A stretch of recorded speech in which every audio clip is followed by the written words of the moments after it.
Bo Nix enters the transfer portal. Tank Bigsby reported to leave Auburn, as well as a crazy weekend. We're going to recap it all right here on Locked On Auburn. You are Locked On Auburn, your daily podcast on the Auburn Tigers. Part of the Locked On Podcast Network, your team every day. Welcome on into Locked On Auburn, your daily Auburn Tigers podcast. I'm your host, Zac Blackerby. Thank you so much for making Locked On Auburn your first listen every single day, which I imagine a lot of you will do on this Monday. Today's episode is brought to you by our friends at Sonos. Sonos is the official sponsor of ESPN College Football. Go to Sonos.com to learn more. Let's jump right into it. Bo Nix, it seemed like it took some time for him to make his decision, but he is entering the transfer portal. He released an Instagram video Sunday evening, and kind of an interesting, just the optics of it all. It's a longer video as far as vertically, and it's just him in front of a black background. You could tell he was reading something. Expect a little bit more of, Auburnness to it. He did sneak the creed in there, which I guess if that was something you predicted, you can check that off of your Bo Nix's transferring announcement bingo card. But I mean, it's not a shock, but still, when I think about Bo Nix leaving, I'm a little blown away by it all. But I think it makes sense for him.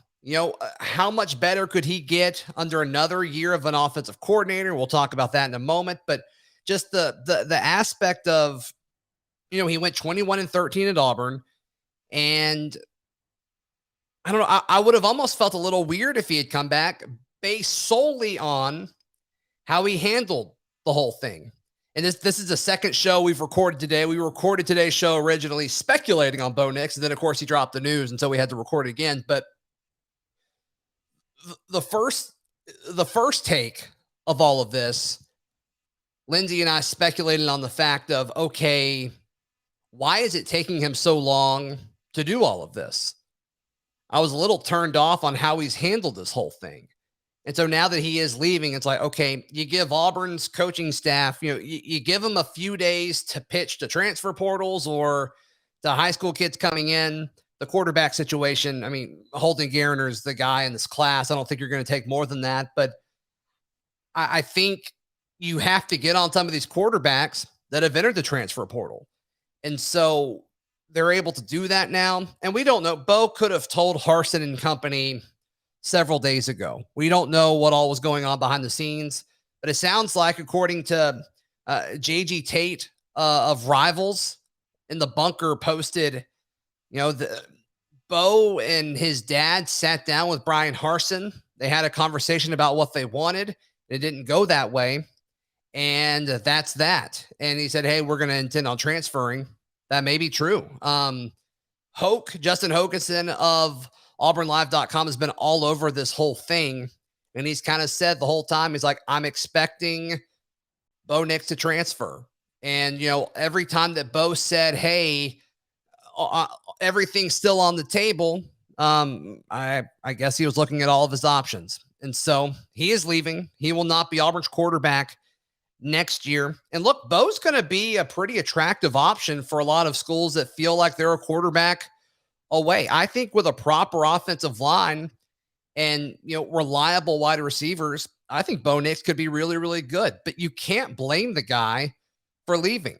Auburn's situation right now, especially if he had knowledge that Tank Bigsby was leaning towards leaving, is you're probably replacing 4 out of the 5 offensive linemen. Your receivers are questionable.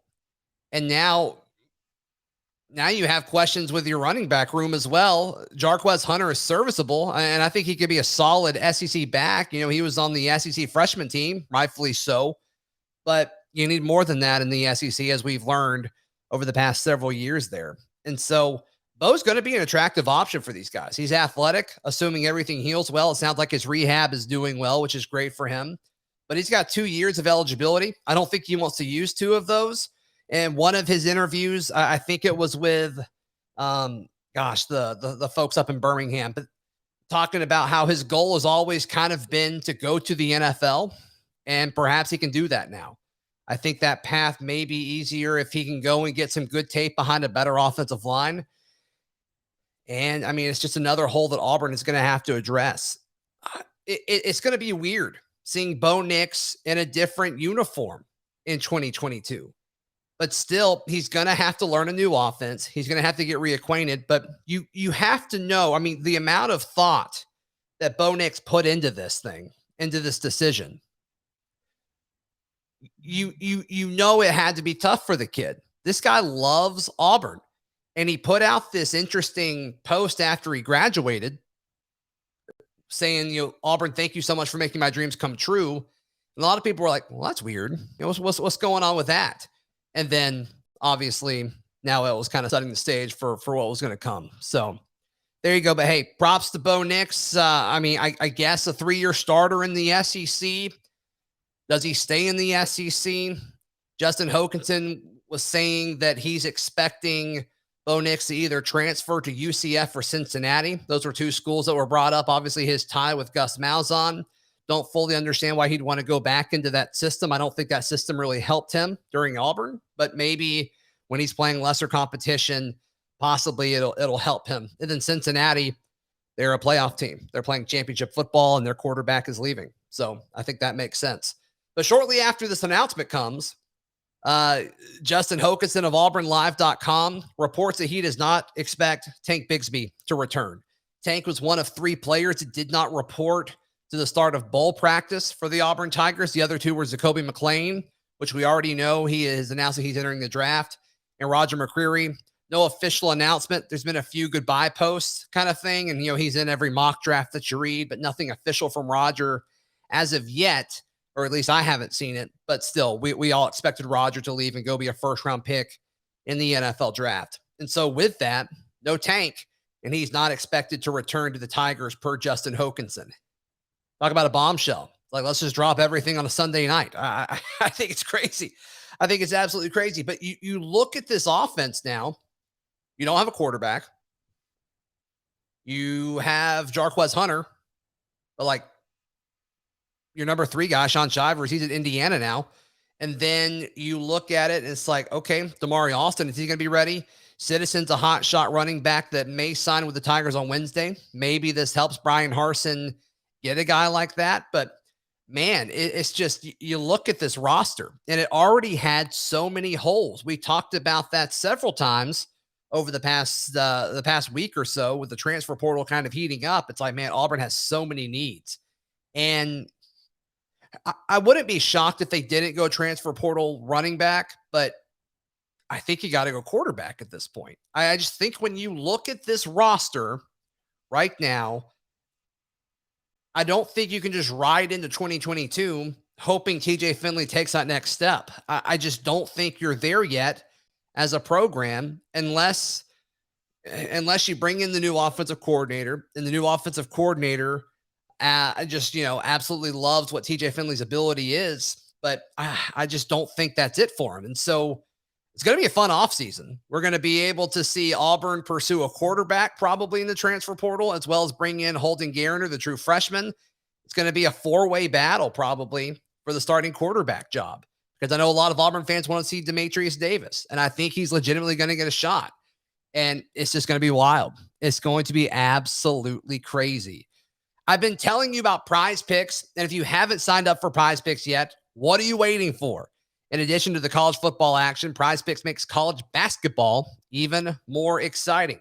You see, if you pull up Prize Picks and Jabari Smith's at like 18.5, down the over, man. That guy's getting 20 a game moving forward. He's been absolutely money in the bank. But look, you can pick 2 to 5 players on an or under of their projections, and you can win up to 10 times your entry. Is just you versus the projected numbers. It's so much fun. Go to prizepicks.com or their free app and deposit $100, up to $100. If you use promo code LOCKEDON, you'll get 100% instant deposit match on that $100. Don't hesitate. Check out prizepicks.com and use promo code LOCKEDON, or go to your phone's app store and download it today. Prize Picks is daily fantasy made easy.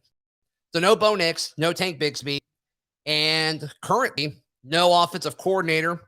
It seems that there is an announcement expected to be made official sometime today, sometime Monday. And if you're listening to this later on Monday or possibly even Tuesday, there's a really good chance that Auburn has already announced Austin Davis to be the next offensive coordinator for the Auburn Tigers. This will be Brian Harsin's second offensive coordinator, of course, replacing Mike Bobo when he fired him a few days after the Iron Bowl. And for those who don't know about Austin Davis, in fact, if you Google Austin Davis, a baseball player comes up. And so you got to type in Austin Davis Seahawks. But he was an assistant quarterbacks coach for a year, 3 seasons ago. And then the past 2 seasons, this one being included, he was the quarterbacks coach for the Seahawks. So he coached Russell Wilson. So that's got to be appealing. The ability to go and sit down in a recruit's living room and say that you worked with Russell Wilson every day professionally at the highest level. That's got to be something that's appealing. The skeptic in me, and I think this is going to be a fine hire, but the skeptic in me says, well, those were like the worst 3 years of Russell Wilson's career. I don't think it was just him. I think obviously the Seattle Seahawks, the way they've managed a roster around Russell Wilson has been absolutely terrible. And so that's not on Davis. So maybe just in the back of my mind, I'm asking the question, okay, you're going out and getting a guy that doesn't have a whole lot of experience, but his experience is interacting with one of probably the second best dual threat quarterback alive right now behind Lamar Jackson. And Russell Wilson is a guy that's a little undersized, very mobile, much like a guy like D. Davis. Is this Harsin's way of kind of saying, hey, maybe he is the future for Auburn football and this offense, and he wants to get a guy's experience with that?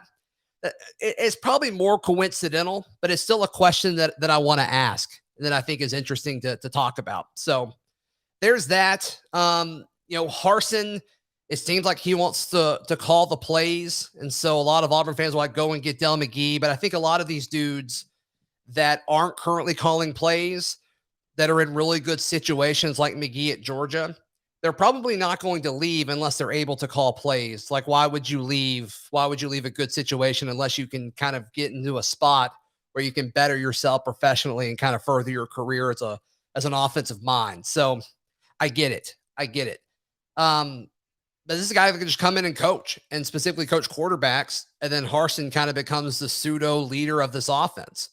And the personality that Brian Harsin has, he wants to be the guy. And I think he can be the guy, and he probably is the guy. So that's kind of the update with the offensive coordinator news as I record this at 11 o'clock on Sunday evening. But the interesting thing about all of this, because right now it does seem a little bit like the sky is falling. And Auburn fans are going on, and like some of them are saying, hey, there's nothing to be excited about with this program. And the other half is saying, hey, let's slow down for a second. It's December. We got plenty of time. I'm somewhere in the middle right now. The biggest positive of all of this is, to me, Bo Nix symbolized the Gus Malzahn era. I mean, Malzahn risked his career on Bo Nix, and it failed. And this, to me, now it kind of seems like the start of the Brian Harsin era is officially beginning. And you may say it begins Wednesday with early signing day, because this is going to be Brian Harsin's first class. It's like, let's see what you can do, man. Let's see what you can do. There's been so many skeptics, both within the conference and outside of the conference, all throughout the country, to say, hey, you don't belong here. Now's the time. Now's the time to see if Brian Harsin does belong in the SEC, because he's about to have to make some really tough decisions when you look at the transfer portal and you look at who he needs to go out and pursue. These are going to be his guys. And right now, the only quarterback that has been his guy is TJ Finley. He went out and got TJ in the transfer portal, and Holden Gariner, who will be an Auburn Tiger on Wednesday, based on my understanding. So, D. Davis signed before Brian Harsin was hired. He's just loyal to the Auburn Tigers. And so I think Harsin's going to give him a shot. And I don't know, man. It's going to be a 4-way battle. I think whoever the transfer portal quarterback is, D. Davis, TJ Finley, of course, he's going to start the Birmingham Bowl, and then Holden Gariner. It's going to be a fascinating offseason. But Harsin gets to rebuild this team now. Harsin gets to rebuild this team to where it's his dudes. And I think that's really what should excite Auburn fans if you believe in Brian Harsin. If you're skeptical of Brian Harsin and you say, hey, maybe he's not the guy, then maybe you should be worried because we're going to know really, really quick. The downside of all of this is the Auburn fan base. If Brian Harsin goes 6-6, I don't know how much time the Auburn fan base is going to give Brian Harsin to cook this thing, to kind of get this machine oiled up and ready to go. I think he's got to win now, and I think he wants to win now.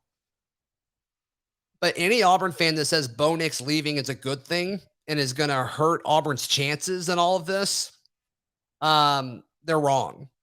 They're wrong. Just looking through some of the transfer quarterbacks in the, that are in the portal right now, I think Bo Nix is better than most of them, the vast majority of them. And there's a few names in there, like Penix is an interesting one. And there's a handful of dudes. JD Head is interesting. That's just an interesting situation. But Bo Nix is better than these dudes. And so I don't know, unless you just got a dude that you're like, okay, he was totally used incorrectly and we can use him here in the right way at Auburn, props to him. But the bottom line of all of this, and what should possibly concern you from a recruiting standpoint, as we're just 2 days away from the early signing period, is Bo Nix and Tank Bigsby came into Auburn with every chance to be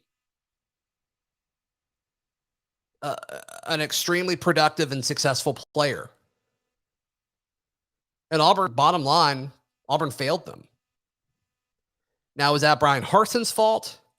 I'm willing to give him a pass just because it was, this season and injuries happened and they both inherited a really, really bad offensive line. But it's just not a good situation. It's not a good situation moving forward. But all right, I mentioned that I recorded with Lindsay Crosby. Our final segment of the podcast, we talked about basketball, Bruce Pearl beating the NCAA. We're going to talk about that next right here on Locked On Auburn.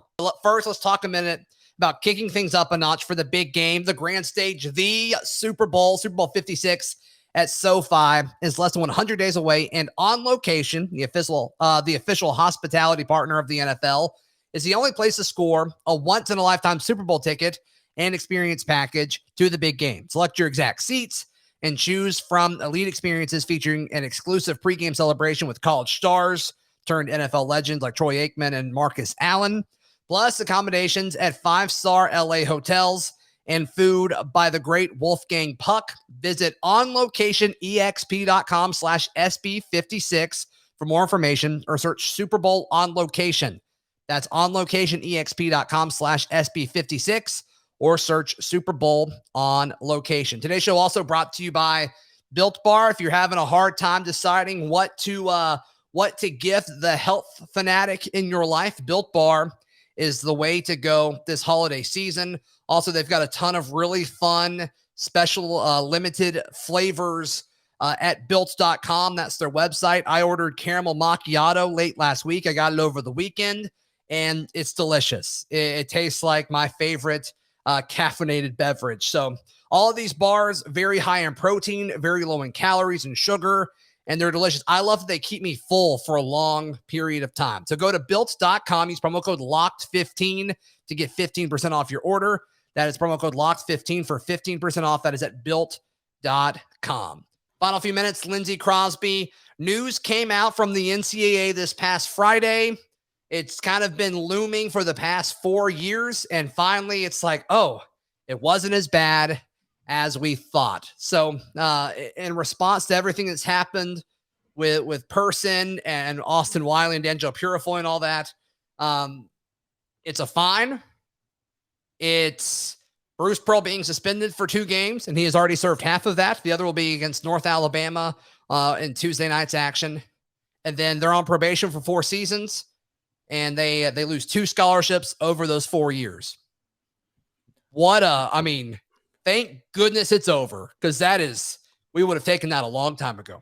100% a win. This was the first time where cooperating with the NCAA worked out for a school.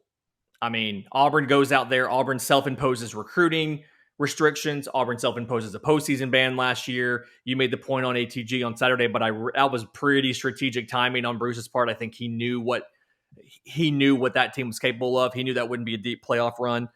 But 1,536 days from when Chuck Person was charged by the FBI to when Auburn officially got the penalty. How many days? 1,536 days. Wow. Zep Jasper was the only current Auburn player who was even in college when he was charged. Jabari Smith was 14 years old.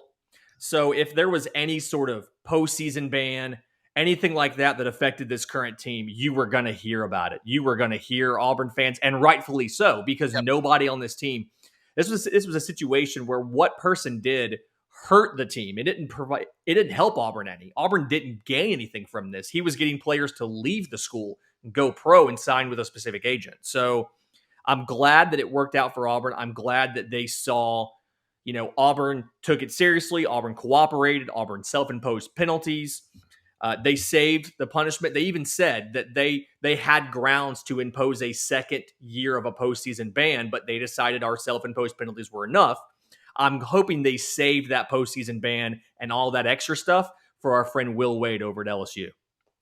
Yeah, I got a feeling they're not. I got a feeling they're going to let all this just slip away because the NCAA doesn't want to tick off any of the powers that be. They don't want to tick off any kind of SEC school that may have any kind of say within their conference. That's why, you saw Arizona get away from it when DeAndre Ayton got paid lots of money. They suspended him like a half or something crazy like that.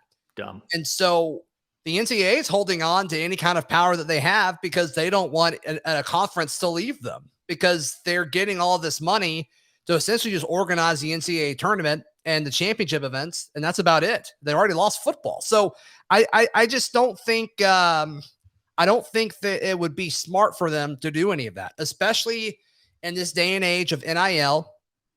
And also the way the public perception has drastically shifted in favor of players getting paid. And so it's a different world. It is a different world of perception now than it was, 1,500 or whatever days ago. The perception of the average college sports fan, I think, has shifted. I'm in that camp because originally when this happened, I was like, but now all of a sudden, I'm like, okay, yeah, it totally makes sense the way it currently is. So, and I'm sure I'm not alone there. So I think this was a huge move for the NCAA. Props to Bruce Pearl, the way he handled it the last 4 years.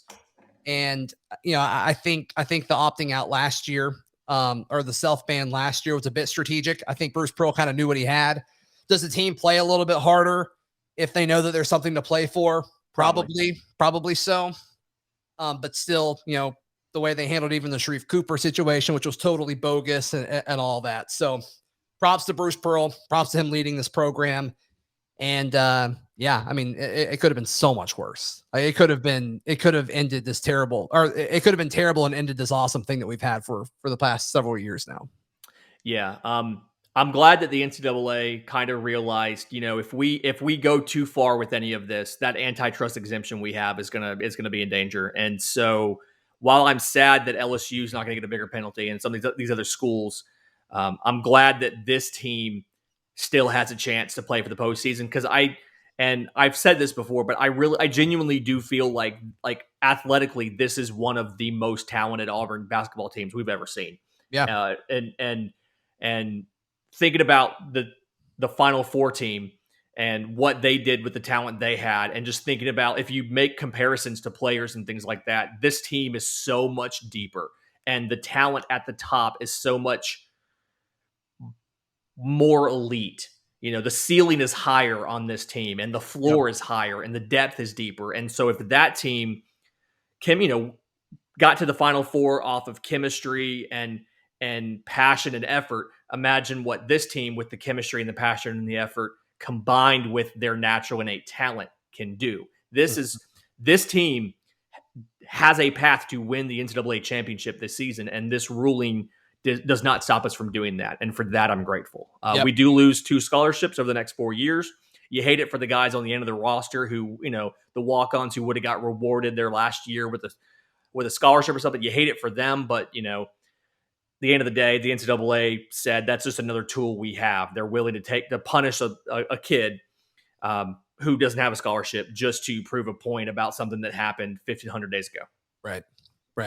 All right, Lindsay, thanks for hanging out with us today to recap this busy weekend. The rest of the podcast this week will be to recap or preview and recap National Signing Day or the early signing period, rather. National Signing Day is still technically a few months away, but whatever. Semantics. Lindsay, how can people find you, hear you, support you, all that good stuff? I am at Auburn Banker on all the socials in our Discord. You can listen to me 7 to 9, Monday through Friday on NewsTalk WANI, and you can check out our stuff at aushirts.com. Awesome. Follow me on Twitter at Zac Blackerby, the show on Twitter at Locked On Auburn, and on Instagram at Auburn Podcast. See you tomorrow right here on Locked On Auburn.